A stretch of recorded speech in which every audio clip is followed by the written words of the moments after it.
Austin O'Malley, we're here in Cusack Park in Ennis, and Mayo have earned promotion back to Division 1 of the National Football League with a 4-point win over Clare. What are the early thoughts after watching that? How will James Horn feel? Yeah, I suppose there'll be a little bit of disappointment, particularly around the performance in the second half there. We did at the break 11 up, came out and we conceded heavy in that second half.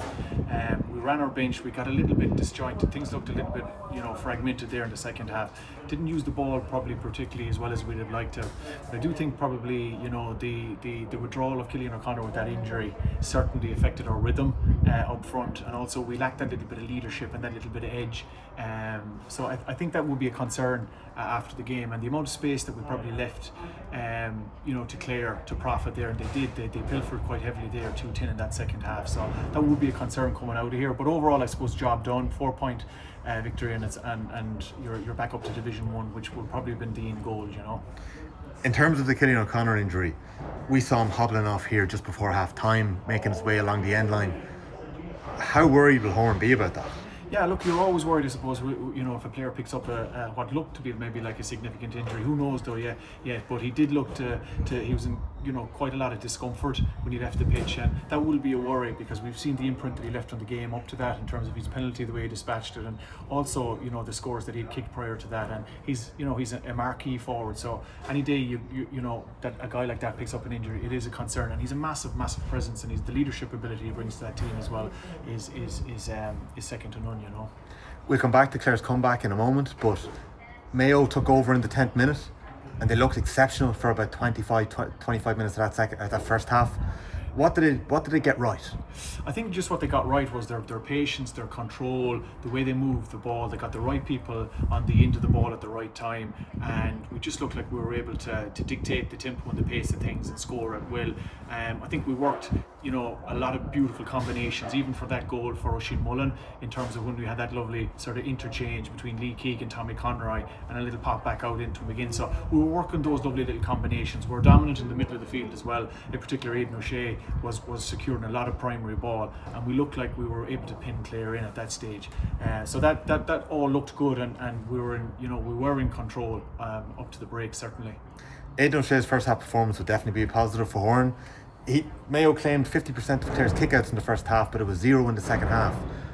First of all, what were Mayo doing so right? How did they get them under so much pressure? Yeah, they looked like they kind of went zonal and pressed in that first half, without a doubt. And there were a lot of those kickouts came out to the right hand side under the stand here, and that duel that he had with O'Connor, and Mayo were robbing a lot, or they were pilfering a lot of ball from those.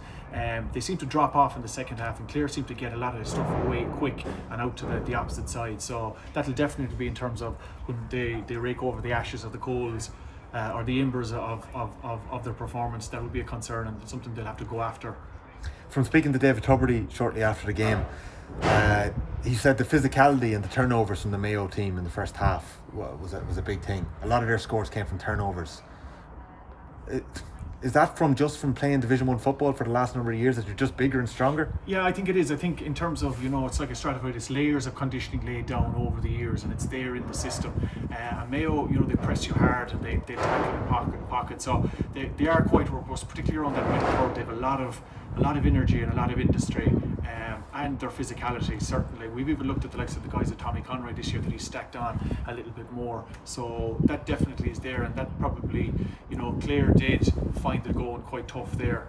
But if they have aspirations to go to Division 1, that's what's going to greet you up there, and that's what you're going to be exposed to. So Clare will take a lot from that there today, in terms of the way they went about their business and trying to match up to that. So it's only by virtue of the fact that you're putting yourself in those positions and testing that and feeling that and going, no, okay, well, yeah, there's levels, So Mayo led by 11 points at half time. Colin Collins makes 2 changes at the break. Mayo lost Killian O'Connor just before half time. What happened? I think we dropped off a little bit. I think Podge Collins came in. I thought he added a huge amount of value to Clare around the place, just his movement and where he was popping up. O'Connor at midfield as well, I thought he was devastating at times, the way he drove at the heart of Mayo's defence, and obviously finished the goal there as well. But also Gavin Cooney in the corner. They just seemed to come with a lot more energy and industry in the second half. Mayo looked to be dropped off a bit. I've said previously, I thought they lacked a little bit of leadership up front in that second half. They took on shots that weren't the right option and so on, and that probably a lot of the changes broke their rhythm as well, I think. In terms of that lack of leadership, Mayo obviously had a winter where they lost 5 or 6 very experienced players in that dressing room. And being at Castlebar at the Meath Mayo game a couple of weeks ago, the fact that Killian O'Connor started was a massive thing for Mayo. He really led the way. Where is Mayo's leadership coming from if O'Connor isn't there? Yeah, it's an interesting one. I guess you're looking at you're certainly looking to guys like Lee Keegan. Oisin Mullen has become one of our formidable players at the moment as well. So certainly those two guys. Aidan O'Shea back in the fold today. I thought he showed an awful lot of leadership at times there, particularly in the closing stages there, where he looked to dictate the tempo and just take the pressure off Mayo by holding on to the ball and talking and orchestrating things. So certainly guys like that. I thought Matty Ruan is another guy that stood up today as well. He had quite a big showing, and he's been very impressive over the National League so far as well. So we're looking to guys like that certainly, and obviously Dermot, we lost Dermot O'Connor there early as well. So his leadership capability and the mobility that he brings around the field as well probably didn't help us when he left the field. So Clare of Kerry in less than 2 weeks' time. What impressed you about Colin Collins' side? I think what impressed me was in the second half, particularly in the way they managed the ball and the way they managed to work space to create the options for scores, and their kicking was really, really good, and their energy and industry. It's a pity they hadn't brought a little bit more of that in that second quarter, and that would have left them in a far better position. Like, they came out of the break 11 down, which is it's a mountain to climb. But what you do get from Clare is obviously huge spirit, huge commitment, and they gave that there in the end. So they are a nice side in terms of that. They just need to add maybe a little bit more to their middle third in that platform to get more ball to go forward with. When a team has a run on you like Mayo, and a team as experienced as Mayo, and they're on top, what can you do? What can you do to rattle them or get back in or drag yourself back into the match? Yeah, I think the thing about it is it's all about possession, obviously, and I thought there in the first half that Clare probably killed themselves a little bit in terms of they took on a lot of pot shots that a number of them dropped short. They had a couple of poor wides and that. So when you're playing a team like Mayo, you have to manage the ball and you have to hold on to possession and you have to have patience. And you have to try and create, when you do get opportunities, you have to try and take them. And goals, and we spoke even while the game was developing there in the first half, that Mayo were leaving pockets of space in behind there. And I suppose if Clare were had a little bit more innovation or ingenuity around the game, they'd have spotted those earlier and flashed balls into people to profit from those spaces that were left. But that didn't happen, and that allowed Mayo then obviously a little bit more front foot football to go down the other end and cash in. In terms of Mayo's attack, 222 is a good score to post in a Division 2 semi-final. They were top scorers across Division 2. They had 70 points coming into this game. Who impressed you up front? Obviously outside Killian put in a big show while he was there. I thought Aidan dropped in to full forward at times there as well.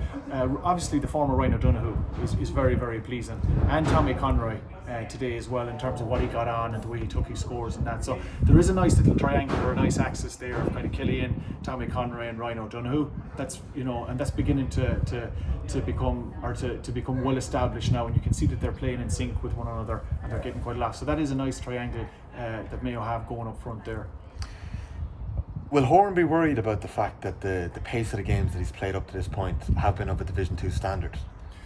Yeah, I think it's always a concern, obviously. Particularly there in the first half or in the second half, when Clare came at us again, we did struggle at times to shut them down and close them out. And obviously, if that was a Kerry or a Dublin or a Donegal, the energy and the intensity that they bring would be far greater than that. So you would be slightly worried about that, without a doubt, in terms of the exposure that you're going to meet later on, and in terms of what those teams have been exposed to in Division 1. Yeah, it is a concern, particularly when you have a lot of younger guys that on a bench that haven't been exposed to that sort of altitude of Division 1 football or senior championship. You're a Mayo man, but you obviously had a stint playing with Wicklow. That's right. Can I ask you about Davy Burke's side's win against Cavan yesterday? So they relegated Cavan to Division 4, the reigning Ulster champions, and they've retained their place in Division 3.